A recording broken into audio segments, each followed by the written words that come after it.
Hej og velkommen til Bikammergos video i C5 om hvordan man bogfører bilag. Så her har vi C5 startbillede, og for at komme ind og bogføre nogle bilag, nogle finansbilag, så vælger jeg modul finans. Under finans der vælger jeg dagligt, under dagligt der vælger jeg kassekæde. Og i undervisningen har I haft en gennemgang af hvordan man vælger hvilken kassekæde man har lyst til, men i bund og grund kan man vælge lige den man har lyst til. Her hedder det bilag, her hedder det periode. Man kan også gå ned og oprette en ny kassekæde, hvis man har behov for det. Jeg vælger bilag, det er en standardkassekæde, og der er nogle forskellige kolonner, dato, bilag, kontotype, konto, debit, kredit og tekst.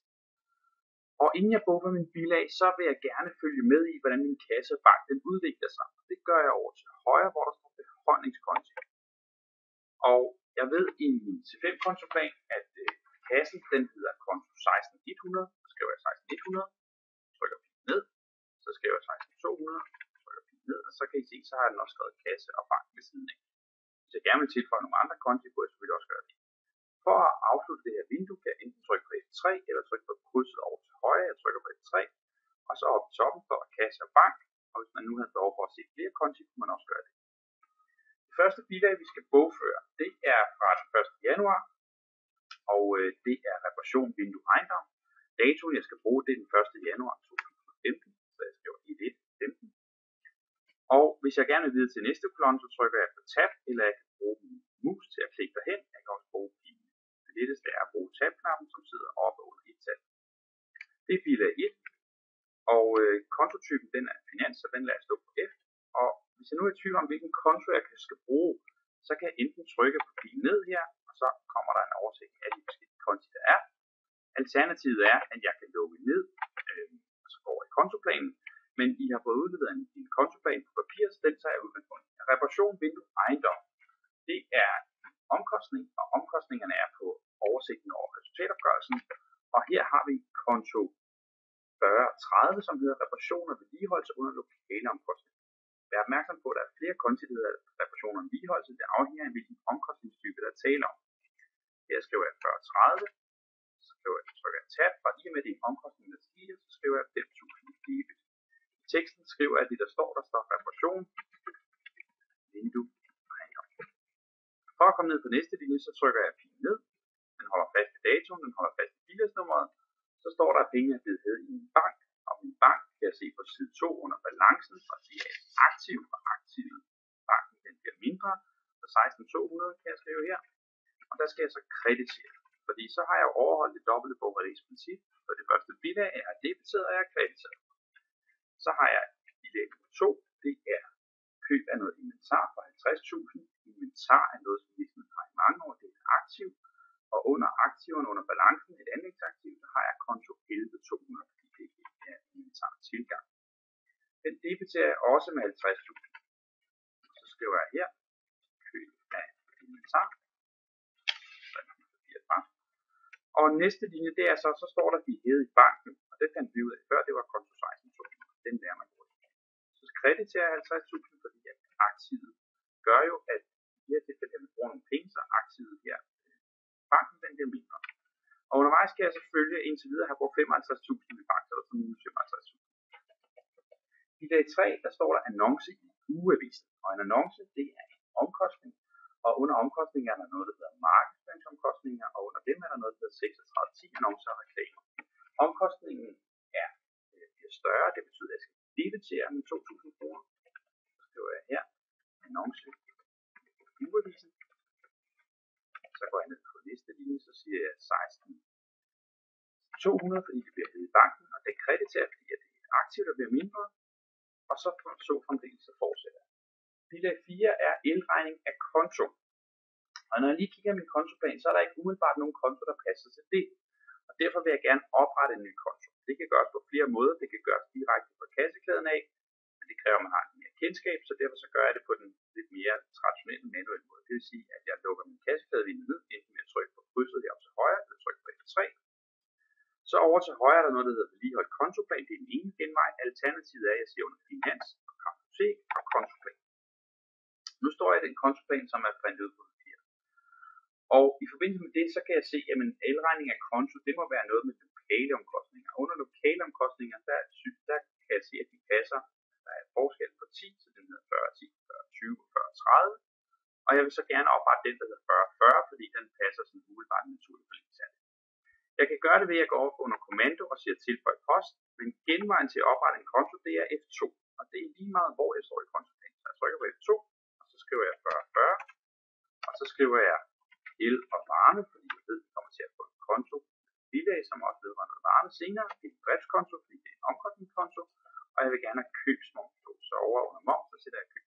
Når jeg trykker pil ned, så flakker billedet i en smule, det betyder, at den opdaterer kontoplanen. Og den indekserer så og hopper ind der, hvor den lige præcis er, jeg har skrevet det pågældende nummer. Igen, jeg vil gerne lukke det her vindue ned. Jeg kan trykke på krydset op til højre, eller trykke på F3. Så går jeg tilbage i kassekæden. Og i den her kassekæde her, jamen, så er jeg så klar til at bruge min nyoprettede konto. Så kan jeg skrive 4040.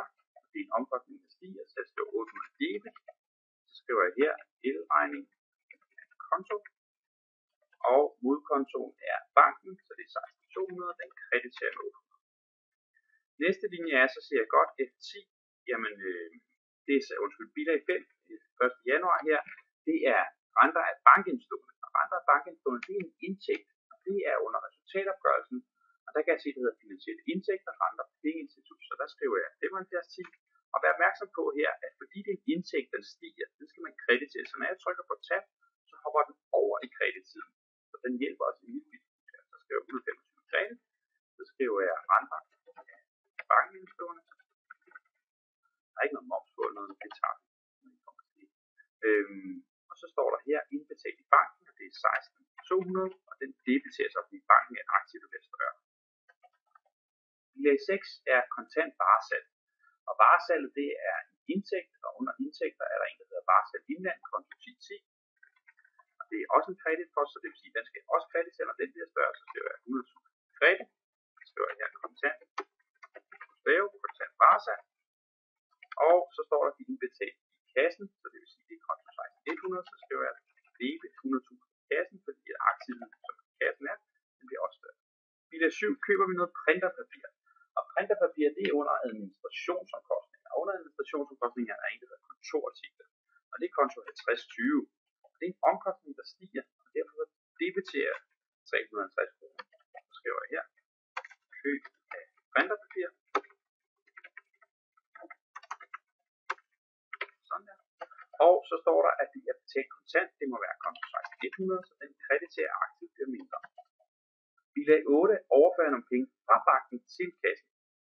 Så det vil sige, at jeg tager en bank først, det bestemmer jeg selv, og banken, de har overført fra banken, så banken bliver mindre, så jeg siger 10.000 i kredit, fordi banken bliver mindre, så skriver jeg her overfør fra bank til kasse. Og så siger jeg godt, jamen det er jo så kassen, der er modkontoen, så kassen bliver tilsvarende større, så siger jeg 10.000 i debit på kassen.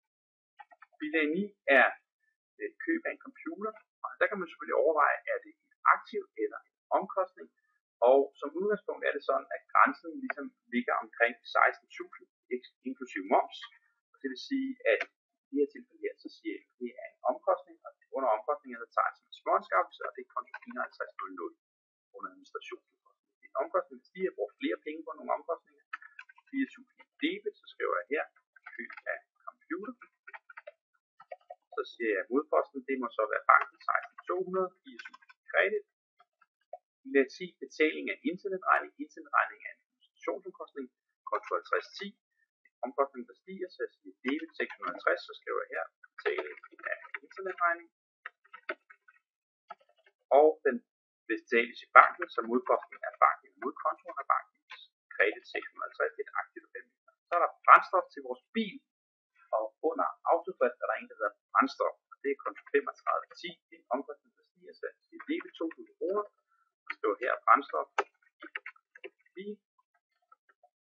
og modposten, det er betalt kontant 16.100, kredit, det er et aktivt objekt. Bilag 12 er reparation af bildør, og bildøren, det er jo en del af autodrift, og det er reparation af vedligeholdelse, så det er konto 3540, det er omkostning, der stiger, så 1.500 debit, skriver her reparation bildør, og konto 16.100, 16.200, det bliver i banken, det er aktivt eller mindre, kredit. Bilag 13 er frimærker, og frimærker står der ikke direkte under administration,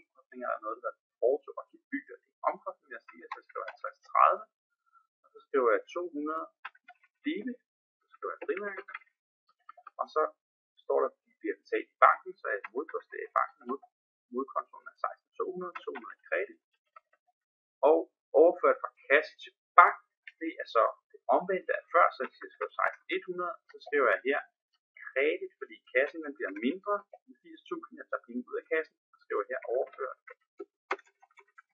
fra kasse til bank, modposten er 16.200, og det kassen til banken bliver tilsvarende større. Og det kan jeg se heroppe af banken, der er blevet positiv, kassen er blevet positiv. Vær opmærksom på, at hver gang jeg tager et bilag ind, hvis der er en uoverensstemmelse, så var der heroppe i kassekædebalancen stå et tal. Og så hver gang jeg har bogført et bilag rigtigt, så skal der ikke stå noget tal. Så det næste er renteudgifter. Og renteudgifter, det er en omkostning. Og under omkostning er noget af finansielle udgifter. Under finansielle udgifter er der en andre pengeinstitut. Så det er 76,10. Og den debiterer din omkostning, der stiger med 200. Jeg skriver her renteudgifter. Og så kan I se heroppe i kassekædebalancen, der står der 200 debit. Så det betyder, at jeg skal kreditere 200 for, at den går i 0. Og det skal jeg så gøre på banken. 16.200 i kredit. Bilag 16 er kontant varesalg. Det er ligesom bilag 6, så det vil sige, at det er konto 10, og det er indtægt, der stiger, så jeg krediterer med 75.000. Det var her kontant varesalg. Og der står jeg modtager penge i kontant, som sagt, så det er 16.100, og det er en aktie, der bliver større, så det debiterer 75.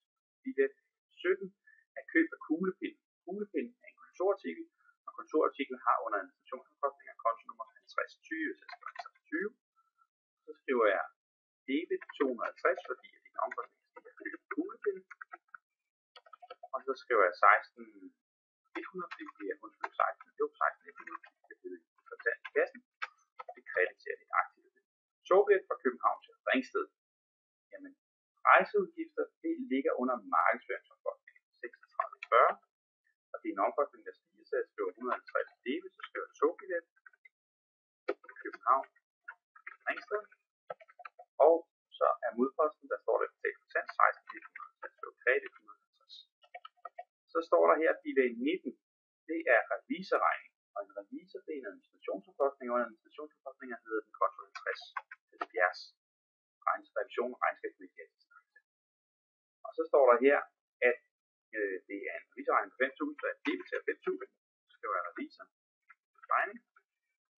Og der står der betalt i banken, så er det 16.200, det er et aktiv, der bliver mindre, så jeg krediterer med 5.000. Bilag 20, hvilket er det sidste bilag, første opgave, er en husforsikring, og husforsikringen er under lokalomkostninger, under lokalomkostningerne konto 4020, så skriver jeg 1200 i debit, så skriver jeg husforsikring,